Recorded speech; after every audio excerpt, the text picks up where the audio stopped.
Bismillahirrahmanirrahim. Assalamualaikum warahmatullahi wabarakatuh. Baik, sebelumnya perkenalkan nama saya Perditya dengan BP 2020 10 24 2022. Baik, saya Perditya sebagai mahasiswa undangan kampus 3 Universitas Andalas. Di sini saya mempresentasikan hasil review jurnal yang saya dapatkan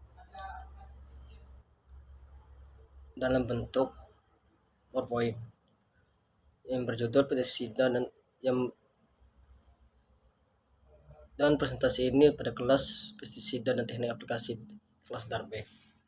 Untuk dosen pengampunya itu Dr. Lulisan SPMP. Jadi ini di tes jurnal saya yang saya temukan ini yang berjudul yang pertamanya nama penulisnya Bulletin Oceanography Marina, yang berjudul pestisida argonoklorin dalam sedimen Timura Sungai Opang, Provinsi Sumatera Selatan. Dan untuk nomor volumenya volume nomor 8 1 sampai 30, 33 sampai 36 3 tekan, dan publikasinya April 2019.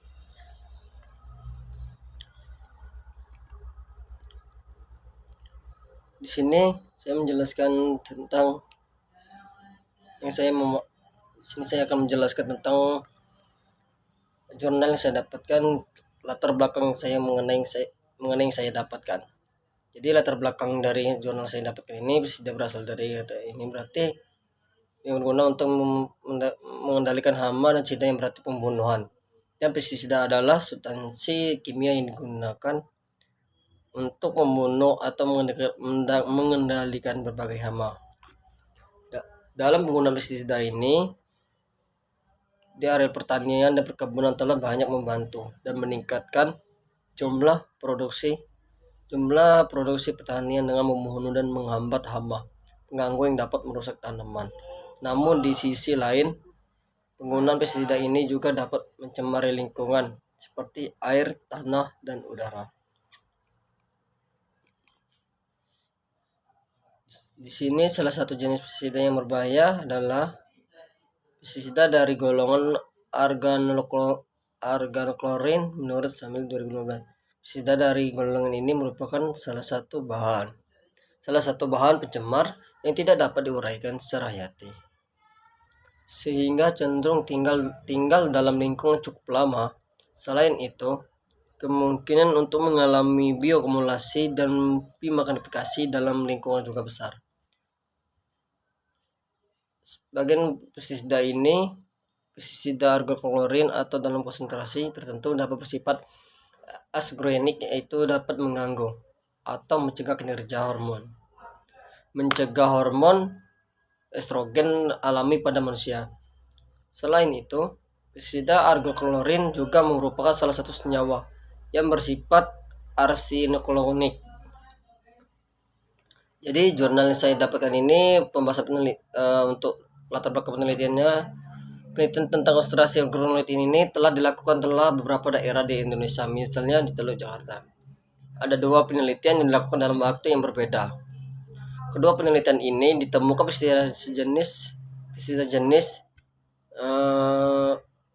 yang dilakukan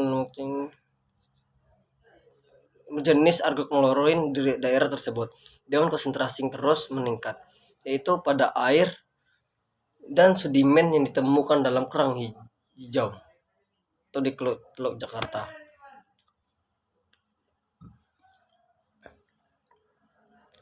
Hasil yang jurnal saya dapatkan ini, hasilnya pembahasannya.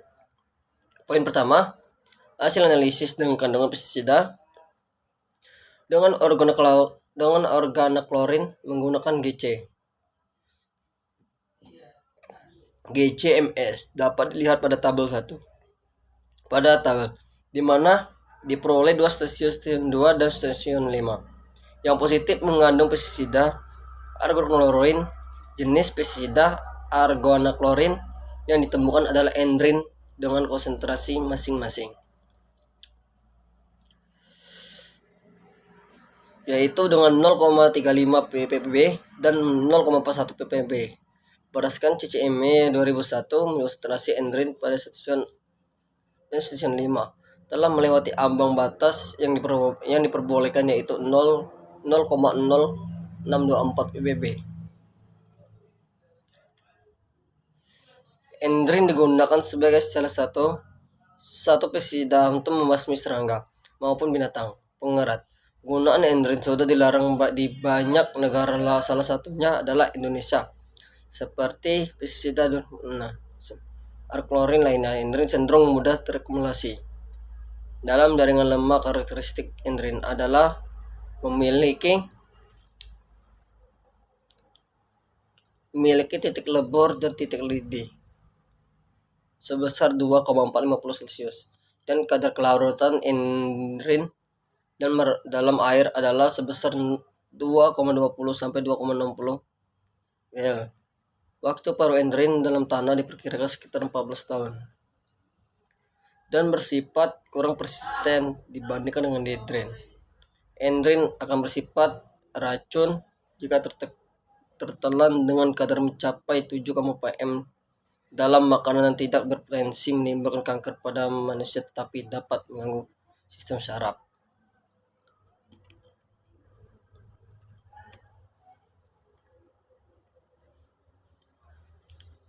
Karena hal ini diduga karena adanya aktivitas pengarukan pasir pada daerah stasiun 2 yang dilakukan secara terus-menerus hingga sekarang. Diduga pestisida sekarang hidroklorin yang telah mengendap pada lapisan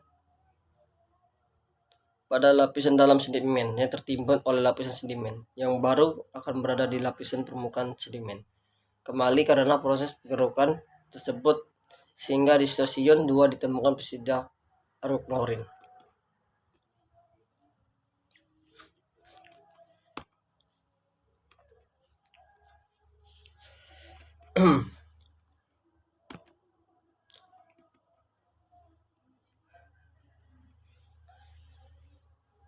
Pestisida ini sendiri dari golongan ini merupakan salah satu bahan yang pencemar yang tidak dapat diuraikan secara hayati sehingga cenderung tinggal dalam lingkungan cukup lama. Selain itu, kemungkinan untuk mengalami bioakumulasi dan biomodifikasi dalam lingkungan juga besar pestisida. Karena pestisida ini sendiri yang berjenis estrogenik, yaitu dapat mengganggu atau mencegah kinerja hormon estrogen alami pada manusia. Selain itu, pestisida hidroklorin juga merupakan salah satu senyawa yang bersifat arsinogenik.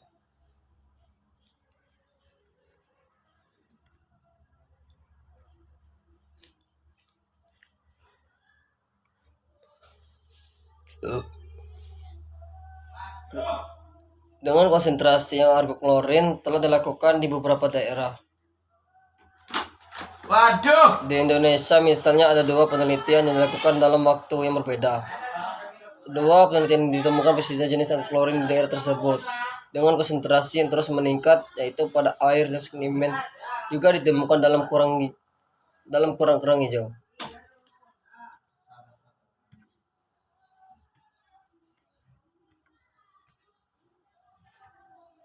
Jadi jurnal yang saya dapatkan ini dijelaskan ada beberapa kandungan pestisida dengan masing-masing fungsinya berbeda-beda dan memiliki senyawa yang berbeda-beda, adapun itu tujuan yang berbeda-beda.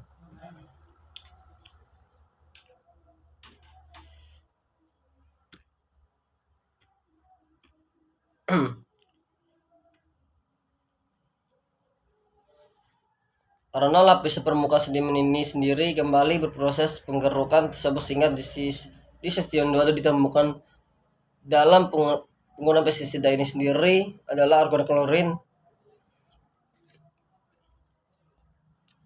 yang sering berdampak pada di lingkungan sekitar perkebunan atau pertanian masyarakat.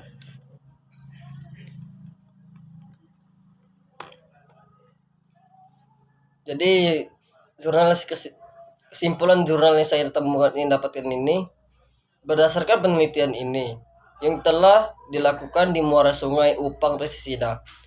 Argon klorin ditemukan pada stasiun 2 dan stasiun 5 dengan nilai yang telah melewati ambang batas kritis. Pestisida ini sendiri yang terkandung pada stasiun 2 dan stasiun 5 adalah pestisida organoklorin dari jenis endrin.